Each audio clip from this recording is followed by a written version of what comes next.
Good morning. और कैसे हैं आप सब लोग। चलिए आज पढ़ते हैं हम दक्षिण भारत का इतिहास। दक्षिण भारत के इतिहास में हम सबसे पहले पल्लव वंश को पढ़ेंगे। पल्लव वंश के जो संस्थापक हैं उनका नाम है सिंह विष्णु और उनका जो कार्यकाल था वो था आपका 575 से लेकर के 600 ईसा पूर्व तक। ये वैष्णव धर्म को मानने वाले थे और इनकी उपाधि थी अवनी सिंह। राजधानी थी इनकी कांची। सिंह विष्णु के दरबार में एक भारवी नामक कवि रहा करते थे, विद्वान रहा करते थे और जिन्होंने एक पुस्तक लिखी थी कीर्तार्जुन नियम। सिंह विष्णु ने मामल्लपुरम में 12 मंदिर का निर्माण कराया था। महेंद्र वर्मन प्रथम के बारे में पढ़ते हैं। ये सबसे प्रतापी राजा थे इस वंश के और इनका जो कार्यकाल था वो था 600 से लेकर के 630 ईसा पूर्व तक। इनके समय में पल्लव चालुक्य संघर्ष शुरू हो गया था। महेंद्र वर्मन फर्स्ट की जो रचना है वो देख लेते हैं। वह है आपकी सबसे पहली जो रचना है आपकी मत्त विलास प्रहसन। ये एक हास्य नाटक है और जो कापालिक विषयों पर व्यंग किया गया है। फिर आते हैं महेंद्र वर्मन फर्स्ट की उपाधियाँ कौन कौन सी थी उसके बारे में जानेंगे। मत्त विलास, विचित्र चित्र, चैत्यकारी, चित्रकार पुल्ली, ललितापुर, गुणभार, ये इनकी उपाधियाँ थीं। संगीत की शिक्षा देख लेते हैं। संगीत की शिक्षा ली थी इन्होंने रुद्राचार्य से। महेंद्र वर्मन फर्स्ट पहले जैन मतानुयायी थे, मतलब जैन धर्म को मानने वाले थे, किंतु शैव संत अपार के प्रभाव में आकर ये शैव बन गए थे, शैव धर्म को मानने लगे थे। इनके समय में जो मंदिर शैली थी वो किस प्रकार की थी? वो थी आपकी महेंद्र शैली, मंडप शैली और कठोर पाषाणों को काट करके ये बनाई जाती थी। चलिए अब इसी में सेकंड पढ़ते हैं हम। नेक्स्ट पढ़ लेते हैं नरसिंह वर्मन।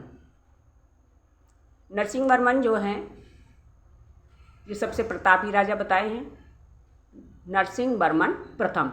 और इनका कार्यकाल मैंने अभी आपको बताया था 630 से 668 ईसा पूर्व था। ये पल्लव वंश के सबसे प्रतापी शासक थे। 641 जो ईसा पूर्व है इन्होंने ह्वेनसांग ने कांची की यात्रा की थी इसी समय में। नरसिंह वर्मन प्रथम ने पुलकेश सिंह द्वितीय को पराजित किया था और महामल्ल तथा बातापीकोंड की उपाधि धारण की थी तथा विजय स्तंभ बनवाया था। नरसिंह वर्मन प्रथम ने श्रीलंका के मान वर्मन को नौसेना भेजकर पुनः गद्दी प्राप्त करने में मदद की थी। और ऐसा उल्लेख किसमें बताया गया है? काका कुंडी तामपत्र और महावंश के उल्लेख में ये बताया गया है। नरसिंह वर्मन प्रथम ने मामल्ल शैली चलाई जिसमें एकाश मंदिरों का निर्माण कराया गया जिन्हें रथ मंदिर कहा गया था। जो आप उड़ीसा में रथ यात्रा देखते हैं उसी के बारे में है। इन्होंने ये सबसे पहले ये मंदिर बनवाया था। रथ मंदिरों को सप्त पैगोड़ा कहा गया है। महाबलीपुरम में सबसे छोटा जो रथ होता है वो द्रौपदी रथ होता है। इसमें तीन रथ निकाले जाते हैं। एक होता है आपका बलराम रथ, एक होता है आपका कृष्ण रथ और ये तीसरा नंबर है द्रौपदी रथ। महेंद्र वर्मन द्वितीय की बात करते हैं। परमेश्वर वर्मन प्रथम और नरसिंह वर्मन द्वितीय ये इसी काल में आए थे। 700 से लेकर के 728 ईसा पूर्व इनका कार्यकाल था वो नरसिंह वर्मन द्वितीय का। कला और साहित्य में प्रगति की इन्होंने। नरसिंह वर्मन सेकंड के दरबार में 10 कुमार चरित्र के लेखक रहा करते थे जिनका नाम था डांडी। नरसिंह वर्मन सेकंड की मंदिर शैली जो थी वो थी राज सिंह शैली। चलिए नेक्स्ट देख लेते हैं। नेक्स्ट में है आपके नरसिंह वर्मन सेकंड, इनके बारे में पढ़ेंगे हम लोग। नरसिंह वर्मन सेकंड जो है वो कांची के कैलाश मंदिर का निर्माण इन्होंने कराया था नरसिंह वर्मन सेकंड ने। नरसिंह वर्मन सेकंड ने महाबलीपुरम के सूर्य मंदिर का निर्माण कराया नरसिंहवर्मन सेकंड ने एक दूत मंडल चीन भेजा था तथा चीनी यात्रियों के लिए एक विहार निर्मित कराया था नागपट्टनम में।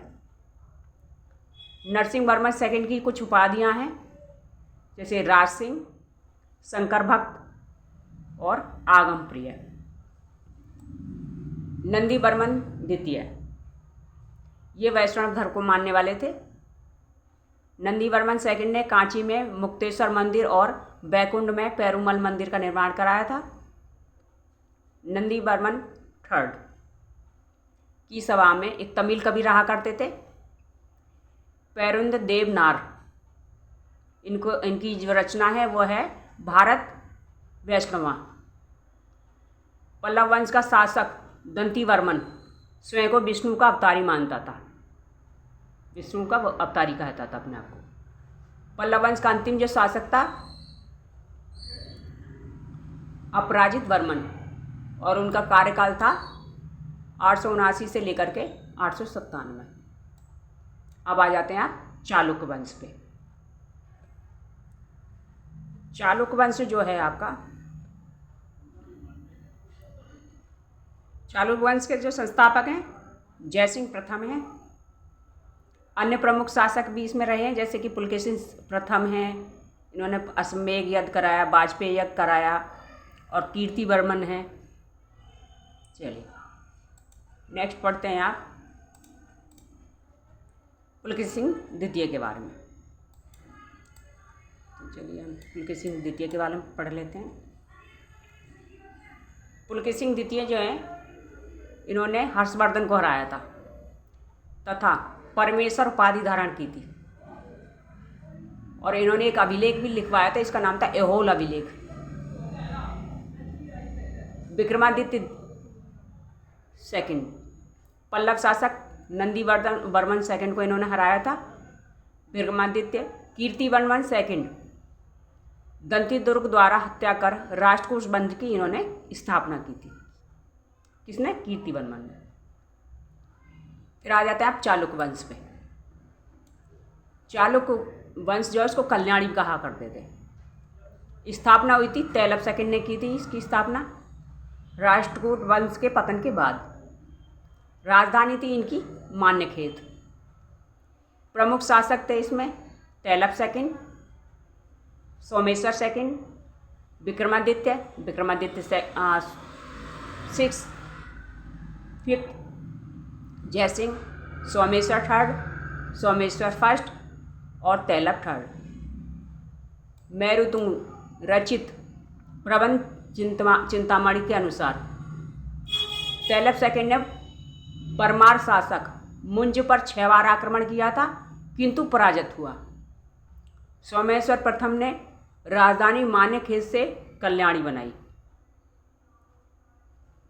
धारा नगरी भोज को पराजित किया और चोल शासक राजराज प्रथम से हारा।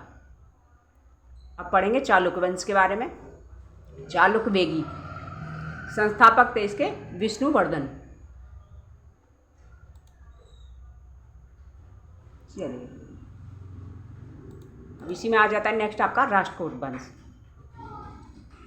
राष्ट्रकूट वंश के बारे में पढ़ लेते हैं आप, थोड़ा बड़ा कर लेते हैं जिससे कि आपको अच्छा सा दिखाई दे जाए। चलिए राष्ट्रकूट वंश जो है, इसके जो संस्थापक हैं वो हैं आपके दंती दुर्ग। दंती दुर्ग जो हैं कीर्तिवर्मन सेकंड को पराजित करके पाल प्रतिहार के समकालीन थे। ये राजधानी मान्यखेत बनाई। राष्ट्रकूट पहले बादामी चालुक्यों के सामंत रहा करते थे। प्रमुख शासक थे इसमें Krishna first, Krishna second, Dhruva, Indra third, Govind third, Krishna third, Amoghavarsha और कर्क सेकंड। चलिए दंती दुर्ग ने उज्जैनी में हृणय गर्भदान यज्ञ करवाया था और महाराजधीराज की उपाधि धारण की थी। महाराजा धीराज की उपाधि इन्होंने धारण की थी। कृष्ण प्रथम ने एलोरा में कैलाश मंदिर का निर्माण कराया था। किसने? कृष्ण प्रथम ने। राष्ट्रकूट शासक ध्रुव ने प्रतिहार वंश के शासक वत्सकार और पाल वंश के शासक धर्मपाल को हराया था। त्रिपक्षीय ये संघर्ष हुआ था राष्ट्रकूट, चोल और प्रतिहारों के बीच में। गोविंद थर्ड पल्लव, पांड्य, प्रतिहार, पाल, गंग, केरल को हराया था। जैन भक्त अमोघ वर्ष ने कन्नड़ भाषा में कविराज मार्ग की रचना की है। आदि पुराण के लेखक जिनसेन हैं। गणित शास्त्र संग्रह के लेखक महावीराचार्य हैं और महावीराचार्य को ही इन्होंने आश्रय दिया था। ठीक है, गणित शास्त्र के लेखक हैं आपके जो मतलब महावीराचार्य, इनको इन्होंने आश्रय दिया था अमोघ वर्ष में। चलिए, इन थर्ड के समय में अलमुसुदी भारत आया था। कृष्ण थर्ड ने चोल शासक परांतक फर्स्ट को हराकर आश्रय दिया, वो को हरा करके तल्लोकम युद्ध में हराया था। ठीक है ना, किसने? कृष्ण सेकंड ने चोल शासक परांतक फर्स्ट को। फिर है आपका इंद्र थर्ड के समय में अलमुसुदी भारत आया। कृष्ण थर्ड ने चोल शासक परांतक फर्स्ट को तालोकम युद्ध में हराया। कृष्ण थर्ड के दरबार में कन्नड़ कवि पौन्य रहते थे और कर्क सेकंड को तैलप सेकंड ने हराकर चालुक्य कल्याणी की स्थापना की थी। अब हम पढ़ेंगे कल्याणी वंश के बारे में। तो आ जाते हैं हम पाल वंश पे। तो पाल वंश के जो संस्थापक हैं वो कौन है? पाल वंश के संस्थापक के बारे में पढ़ेंगे गोपाल। पाल वंश के जो संस्थापक हैं आपके गोपाल। और गोपाल जो है बौद्ध धर्म को मानने वाले थे। औदंतपुरी विश्व की स्थापना इन्होंने ही की थी। राजधानी थी मुंगेर। प्रमुख शासक थे धर्मपाल। विक्रमादित्य विक्रमशिला का जो विश्वविद्यालय है सोमपुर, इन्होंने ही इसका स्थापना करवाई थी। देवपाल बौद्ध मठ औदंतपुरी मठ का इन्होंने ही स्थापना कराई थी। फिर हैं आपके नारायण पाल, न्यायपाल, ये इसी वंश के थे। ठीक है, फिर आप देख लेते सैन वंश।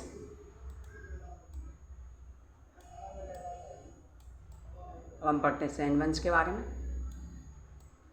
सैन वंश के संस्थापक थे सामंत सेन। राजधानी थी नदिया, लखनऊ थी। प्रमुख शासक थे इसमें विजय सेन, ये शैव धर्म को मानने वाले थे। देवपाड़ा, अभिलेख से इस बात का पता चला है। बल्ला सेन, इनकी रचनाएं हैं बल्ला चरित्र, दान सागर और अद्भुत सागर। चलिए नेक्स्ट आ जाते हैं। उसके बाद में है आपके कुतुबुद्दीन ऐबक के सेनापति बख्तियार खिलजी ने से हारा था। लक्ष्मण सेन ने कुतुबुद्दीन के जो ऐबक के जो सेनापति थे बख्तियार काकी, इनको हराया था लक्ष्मण सेन ने। वैष्णव धर्म को मानने वाले थे। जयदेव, गीत गोविंद जयदेव ने लिखा है। धोई, पवनदूत और हलायुद्ध ब्रह्म सर्वस्व, ये इनके दरबारी कवि थे, सब दरबारी लेखक थे। फिर हम पढ़ते हैं गुर्जर प्रतिहार मालवा। चलिए, संस्थापक हैं नागभट्ट फर्स्ट। सबसे प्रतापी राजा मिहिर भोज थे इसमें। कन्नौज थी इनकी राजधानी। महेंद्रपाल लेखक राजरेश्वर, इन्होंने राजेश्वर को आश्रय दिया था। और ये हैं आपके सेकंड यशपाल, परमार वंश, इसी के बाद में है गुर्जर वंश के बाद में परमार वंश। संस्थापक थे इसके उपेंद्र राज। राजधानी थे उज्जैन और सर्वाधिक शक्तिशाली जो राजा थे इनके भोज थे। ठीक है, चलिए नेक्स्ट पढ़ लेते हैं। अब हम पढ़ते हैं चंदेल वंश के बारे में। इनका जो क्षेत्र था बुंदेलखंड था, जिसको कहते हैं जेजाक भुक्ति, जेजाक भुक्ति। संस्थापक नन्नुक थे। राजधानी थी खजुराहो। सबसे प्रतापी राजा इसमें थे यशोवर्मन। विष्णु मंदिर का इन्होंने ही निर्माण कराया था। अंतिम शासक थे परमदेव। फिर आ जाते हैं आप चौहान वंश। संस्थापक थे उपेंद्रराज, राजधानी थी अहिंछत्र और अंतिम शासक थे इसके पृथ्वीराज थर्ड। तराइन का युद्ध हुआ था इन्हीं के कारण। सोलंकी वंश पे आ जाते हैं। प्रथम शासक थे मूलराज फर्स्ट, ये शैव धर्म को मानने वाले थे। भीम फर्स्ट,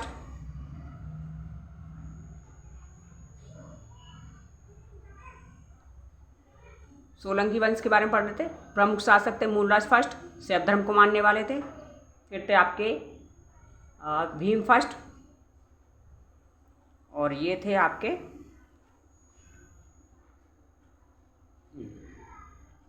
महमूद गजनवी ने इन्हीं के काल में आक्रमण किया था भीम फर्स्ट के। और मोढेरा का सूर्य मंदिर का निर्माण इन्होंने कराया था। देववाड़ा का मंदिर जो निर्माण कराया था वो सेनापति दिल शाह ने कराया था। फिर कलचुरी वंश आ जाता है। अच्छा, भीम सेकंड जो थे वो मोहम्मद गौरी से हार गए थे। इस वंश के जो भीम सेकंड थे इन्होंने एक बार मोहम्मद गौरी को हरा भी दिया था लास्ट में। और जयसिंह सिद्धराज दरबार में हेमंत नाम के जैन विद्वान रहते थे। कलचुरी वंश पे आ जाते हैं। संस्थापक हैं आपके कोल्लक। प्रमुख शासक हैं इसके गौंगदेव और उपाधि धारण की थी ने विक्रमादित्य की। सिसोदिया वंश देख लेते हैं इसके बाद में। राजधानी थी मेवाड़। प्रमुख शासक थे राणा कुंभा। विजय स्तंभ लगवाया था इन्होंने। और खतौली युद्ध का जो वर्णन है वो इसी से मिलता है। चलिए नेक्स्ट पढ़ लेते हैं हम। यादव वंश है आपका लास्ट। स्थापना की थी बिल्लभ पंचम ने। राजधानी देवगिरी। अंतिम राजा थे रामचंद्र। मलिक कफूर ने इनको हराया था। होयसल वंश आ जाता है। स्थापना विष्णुवर्धन ने की थी। विष्णुवर्धन। अंतिम शासक हैं इसके बीरबल्ला तृतीय। मलिक काफूर के समय में युद्ध हुआ था। राजधानी थी कि दार समुद्र। फिर आता है हमारा कादम वंश। कादम वंश हमारा आ जाता है। स्थापना मयूर वर्मन ने की थी। राजधानी थी बनवासी और संस्थापक थे इसके ब्रह्मस्त्र पंचम। काकतीय वंश लास्ट है। संस्थापक थे बीटा प्रथम। राजधानी थी अमरकोंड। प्रमुख राजा थे गणपति और अंतिम राजा थे Prataparudra. Okay, thank you guys. आपको समझ में आया होगा।